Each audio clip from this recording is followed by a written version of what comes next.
Hello and welcome to this video. Take a seat, get comfortable, enjoy a warm beverage of your choice, and come chat with me for a while. I must start by first saying a tremendous thank you. I am deeply humbled and stunned in truth by just how well received my first animatic has been. It's been absolutely amazing to watch it do so well, especially on an otherwise completely empty account. I did admittedly give up updating the pinned comment, and yes, it does look a little bit silly now, but that's okay. And again, I simply can only say thank you very, very much for giving me such a kind reception. It was and still remains very humbling, which leads me to thanking you yet again for your exceptional patience with me. When numbers go up like that, so does pressure, and so does expectation. If you've stuck it out this long, I truly thank you, and I will be doing my best not to let you down. So, after a long while away, I'm back with a long overdue Q&A. I wanted to do a Q&A for some time, but the project itself actually proved to be quite difficult in this regard. Simply put, the story wasn't supposed to be this big. Hellfire was originally just going to be a fun side project, maybe a short story for Halloween, but it was really just a good excuse to dip my toes into animatics, as it's something I had always wanted to do. That's all it was supposed to be. Safe to say that's no longer the case. It may or may not have taken over my entire life. So, what is it now? I've seen your many theories, I've heard your guesses. Is it a comic, an animatic? Is it a book? What is it? And the answer to that is, it's a novel. Consider this an official book announcement, which feels wild to finally be able to say out loud. My long silence was due to a massive restructure of the story, and in addition to the fact that that is just an all-encompassing task, I didn't want to post anything here that I'd later completely contradict if the development changed, and I didn't want to spoil the story that would become the book. Even though, in a way, I did that anyways with Hellfire. We'll get to that in due course. Now, with all of that out of the way, let's dive into your questions. It was wonderful to read your submissions and to hear all your curiosity. Thank you so much for sharing it with me. If you do not see your exact question, it's probably because I've bundled it up with another. Also, I may not include a question if it pertains to something that isn't finalized yet, or if it pertains to lore that is, as you might guess, in the book. Because yes, my friends, there are going to be several instances of you will simply need to read the book. You'll also surely notice the title of this video includes a part 1. I did indeed split this Q&A into 2 videos. I wanted to be able to give thoughtful answers to your questions, and ultimately that meant that if it was all together, it would just be too long. So this particular video will contain questions about the book and character or world lore questions I received. I'll also probably include a handful of miscellaneous questions at the end. Questions about the creative process, both for animatics and for writing, will be in a part 2, so please do look forward to that. Without further ado, let's get started. I'm going to begin with the book-related questions.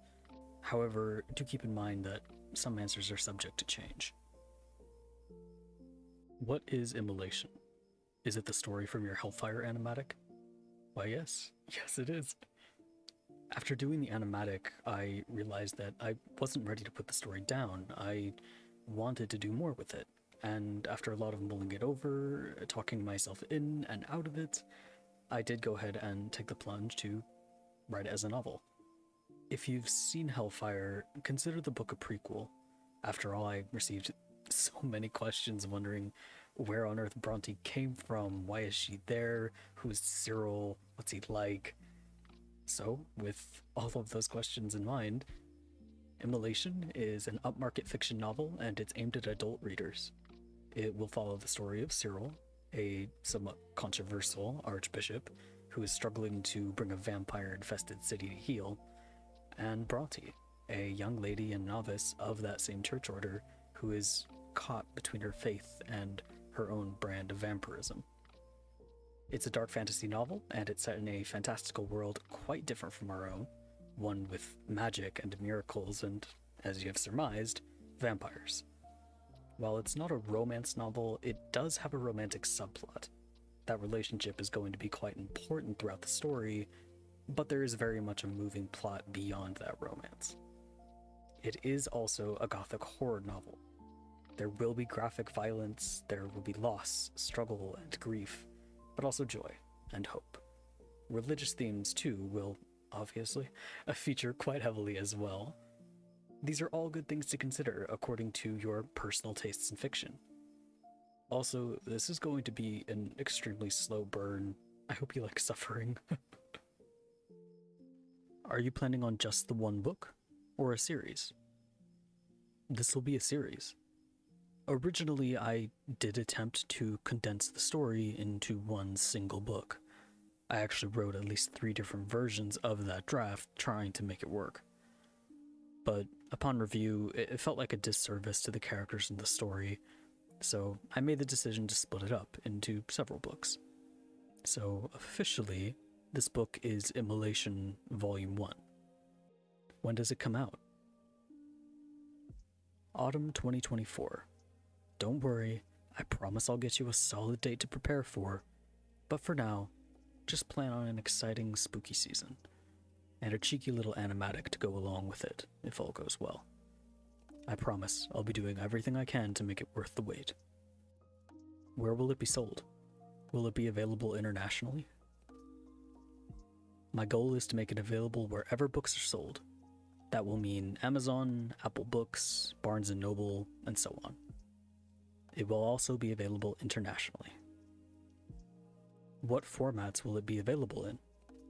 Will there be an ebook version? Immolation will be available in ebook, paperback, and hardcover. I will be offering signed author copies as well. These editions of the book will be hardcover, but keep in mind that they will be limited in number. More details on signed copies in the future, though, don't worry. As much as I would love to do an audiobook as well, that is outside of my indie creator budget at this time. How much will it cost?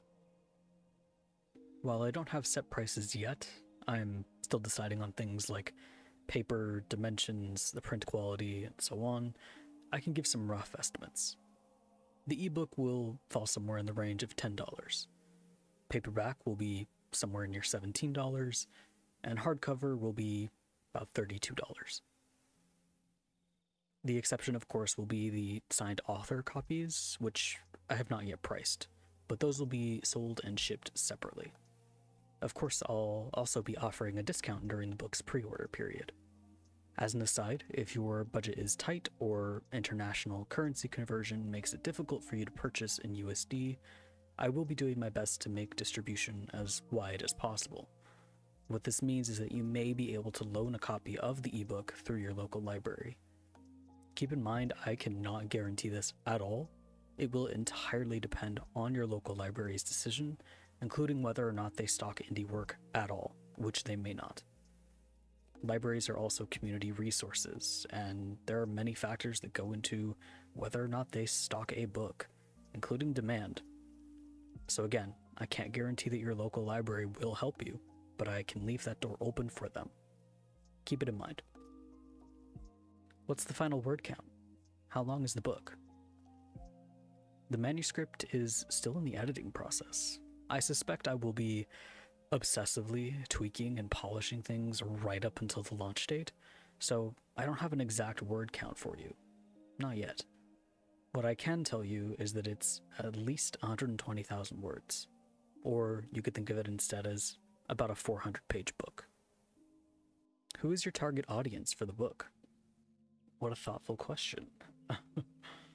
I hope that it reaches readers who want to think, who want to wonder and theorize and string together fragments of lore for themselves without me explicitly telling them. I envision you, my dear future reader, as a clever, observant sort, and I can only hope that my writing matches your wits, and that it captures your imagination. We'll now jump into the character and lore questions. Keep in mind, these are all served with a complimentary side of, you will need to read the book, my dear. So do keep that in mind. What is the world of Immolation like? The story of Immolation takes place in the reclusive, superstitious city of Windermere. She is regarded as holy and haunted in equal measure by many.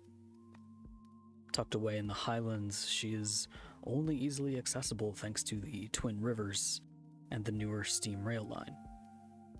Within her walls, you'll find cobblestone streets, horse-drawn carriages, and guttering street lamps, all lorded over by the menacing silhouette of an ancient cathedral.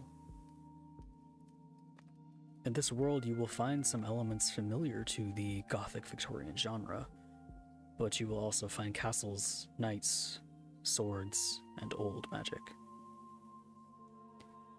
Immolation is intended to be a bite-sized serving of a much larger world that I created.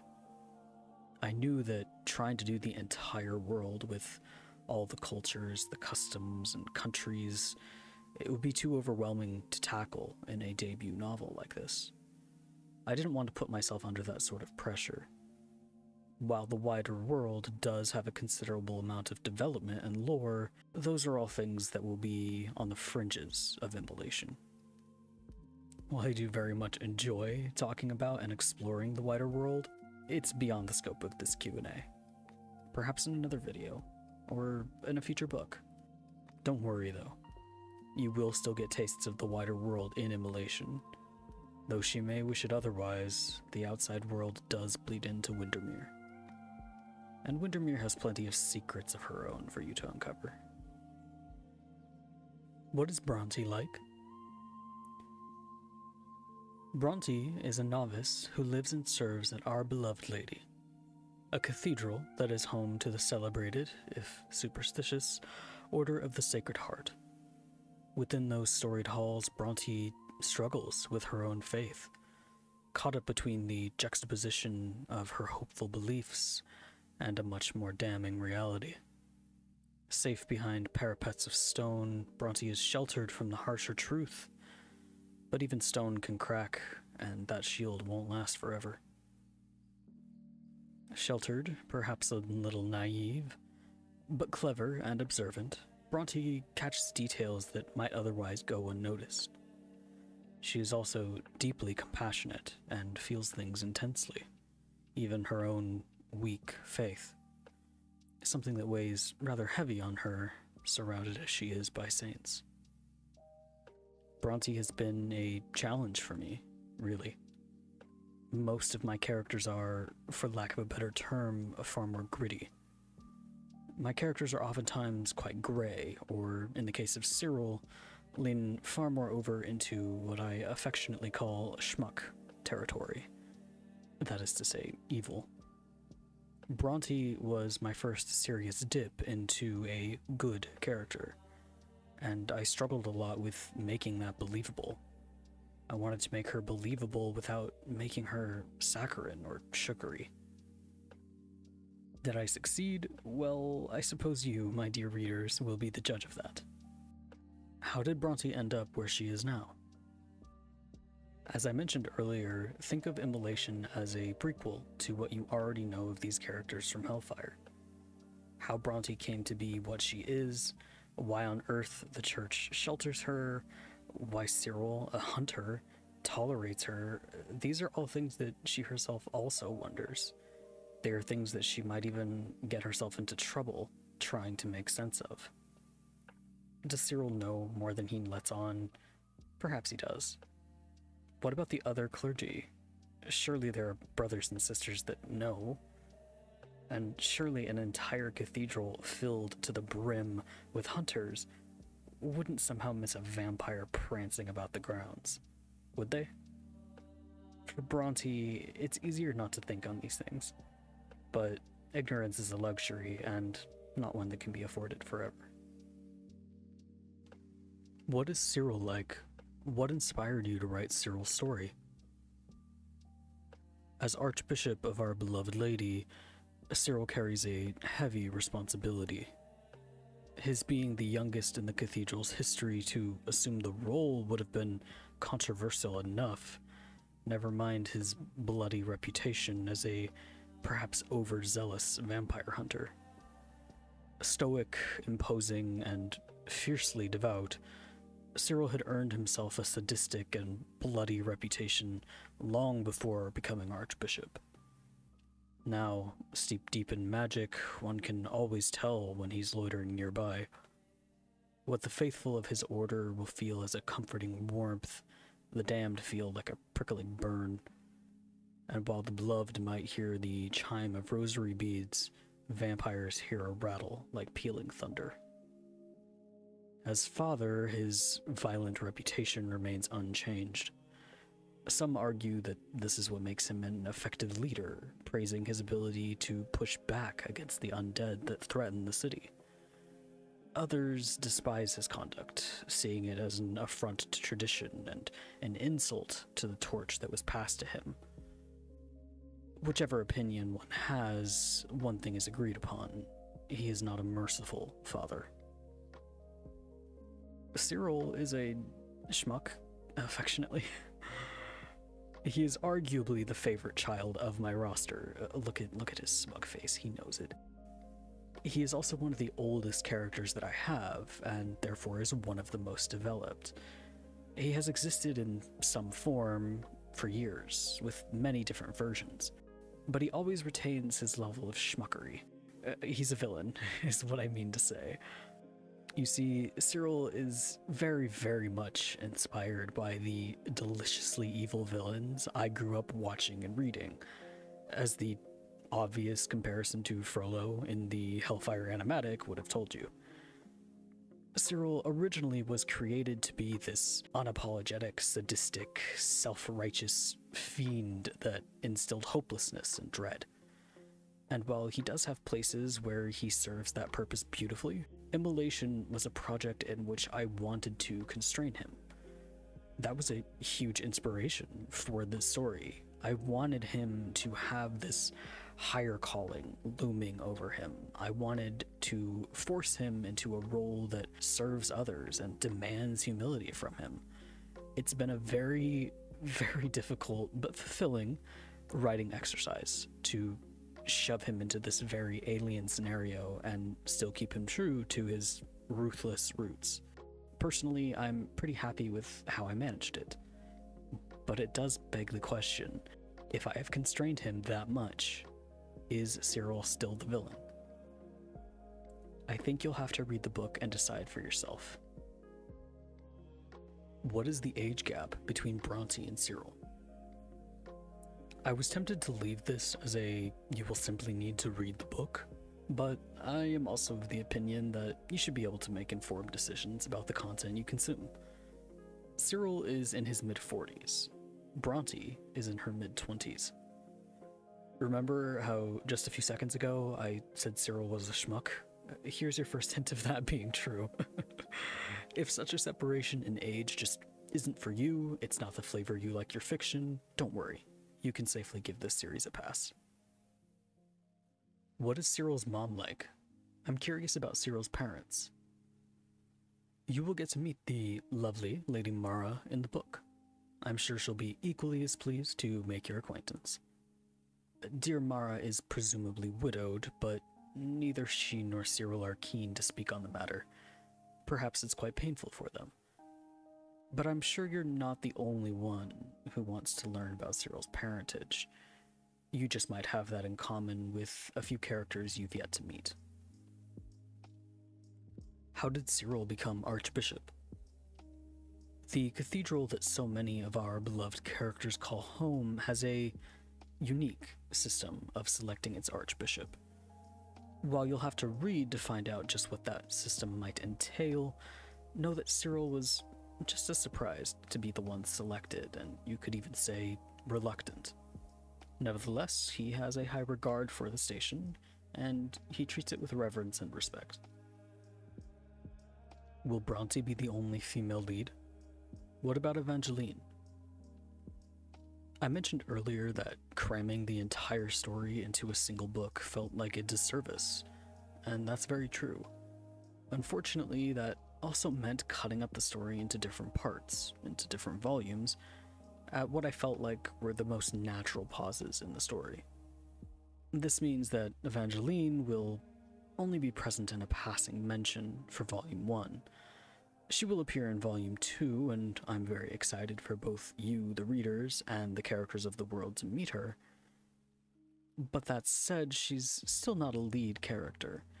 She was intended from the start to be a side character for this story.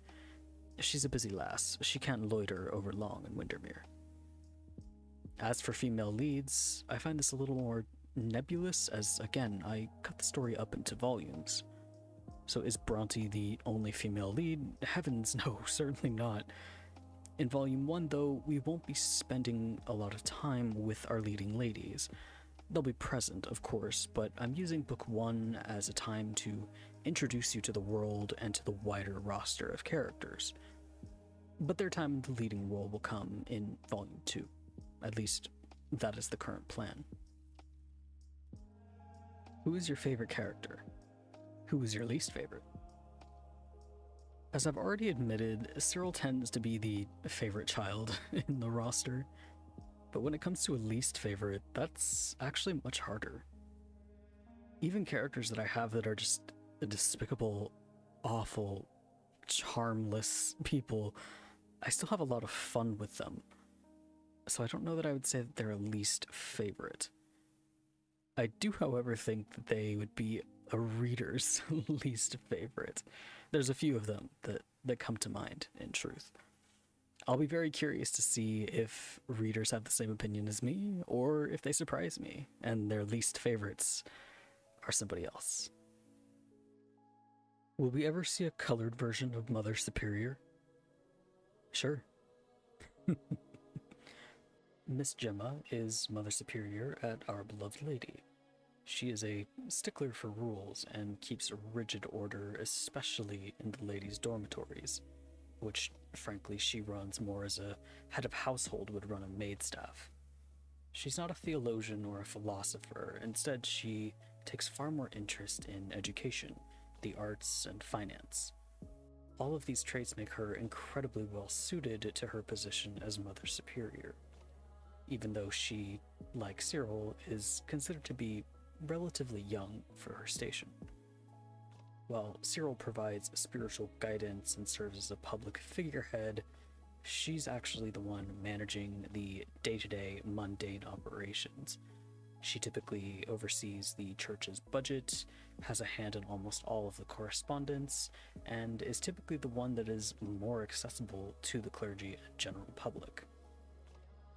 Like the other ladies, she won't be overly present in Volume 1, but absolutely will be making herself heard in Volume 2.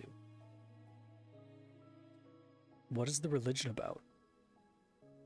It's quite obvious that the church we see in Immolation is heavily inspired by the Catholic and Orthodox Christian churches. Immolation, however, takes place in a fantasy world, and therefore the religion itself is an entirely fantastical one. Make no mistake, it functions very similar to the real-life counterpart, with monks, nuns, bishops, and archbishops, though in Immolation the roles of bishop and archbishop are gender-neutral. It has sacraments of bread and wine, prayers, crosses as symbols, blessings, and so on. The church itself is called the Church of Sorrows, and they don't follow, say, an ascended god that existed at one point in history. Instead, they follow and believe in a sort of celestial entity. The wider world in which Immolation takes place has a unique relationship with the stars and cosmos, and this church is very much born of that relationship. Stars, seasons, and storms move differently in this world, in a way that many people attribute to the machinations of a higher power. The Church of Sorrows is one such institution. I also wanted to avoid the trope of the church being inherently evil in this fantasy. The church might be intimidating, or you might disagree, but she's not evil. But then, what you think of the church is going to be for you to decide when you read. What is your favorite piece of lore that doesn't impact the plot, but you nonetheless enjoyed during development? Oh, it is so hard to pick a favorite. I spent so much time giving characters quirks and adding silly, insignificant details to the world.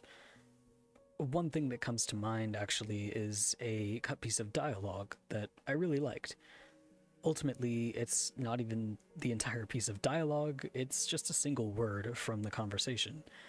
The scene and interaction in which it would have taken place did not survive the editing process. And while it might be included or recontextualized later, it's not of exceptional importance to the plot, so I feel like I can share it. All it is that the word Archbishop is just the church's specific title for Archmage, and consequently, anyone who holds the rank of bishop is, by definition, a mage. Those terms are just unique to the church and her hierarchy. I thought that having the word described like that was just a fun way to reflect how the church has this unique worldview and how she uses her own terms to describe things that exist outside of her. It's a fun little bit of world building, and I'm very fond of it. I'm sure the same idea and perhaps the same exploration of terms will come in the book at some point, but it's not lore defining, so you can have it early, as a treat. What does this mean for the Hellfire animatic? The Hellfire animatic does now technically contain spoilers. It's an unfortunate byproduct of my not intending for this to become what it has. It certainly doesn't spoil the whole story, not even close, but we begin the story rather far back from the events in Hellfire, because remember, Immolation is a prequel to Hellfire. I am considering unlisting the Hellfire animatic for that reason, but I am very undecided. What do you think? Maybe a spoiler warning on it would be enough. When will the new animatic come out? Will it be here on YouTube? The next animatic will be posted here on YouTube sometime in autumn 2024. Yes, by my saying so, you probably can guess what it's going to be. And I know that sounds far away now, but again, I promise to do my best to make it worth the wait. I saw you have a Twitch. Will you be doing any streams? Oh, my poor Twitch collecting dust. I do thoroughly enjoy streaming. I just haven't quite had the time to dedicate to it, especially when I'm working on secret projects like the next animatic that don't make for good stream material. If I do stream again, I'm not sure if it would be over on Twitch or if I'd come over here to YouTube. I do enjoy streaming though, and there are always good opportunities to chat about lore and work on some art. If you're interested in streams, let me know. I might consider it. Where did you get your name from? How do you pronounce it? Diastrepho is just a nickname I took on a whim, really. Translated literally from Greek, it means to change or to contort. I picked the username while changing my online handle from something specific to a video game, a game I no longer play, and wanting something original.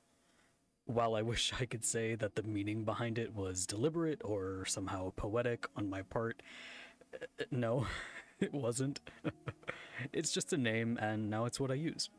Some folks call me Dia, or D to shorten it, and that's fine too. And that, my friends, is the end of part 1. Thank you once again for your curiosity and your support. Remember, if you didn't see your question, it's probably in part 2. I included as much as I possibly could. I am thrilled to finally announce the culmination of all this hard work. The hard work isn't even over yet, but it's complete enough that I can finally talk about it, and it feels so good to be able to do that. I mentioned in the Q&A post that some of these questions might end up on my frequently asked questions page, and some did. My website is now live, and you can poke around to your heart's content. You can even read the back of the book if you'd like. My website also includes an invitation to join my mailing list. It's a great way to make sure you get notified about pre-order dates, signed author copies, and so on, without the algorithmic gods interfering. You'll also get to read the prologue of the book right away if you subscribe, as a little thank you gift from yours truly. Again, I write purely as a hobby because I love it, and I hope that this is the beginning of a fulfilling adventure as a small-time author. I'd be pleased to have you along for the journey, for as little or as long as you'd like. Support like yours is invaluable to indie creators, so thank you for being here. And with all of that, I bid you a wonderful day, my friend. I do sincerely hope to see you again in the next Q&A video, but if not, stay safe, remember to eat and drink, and be well.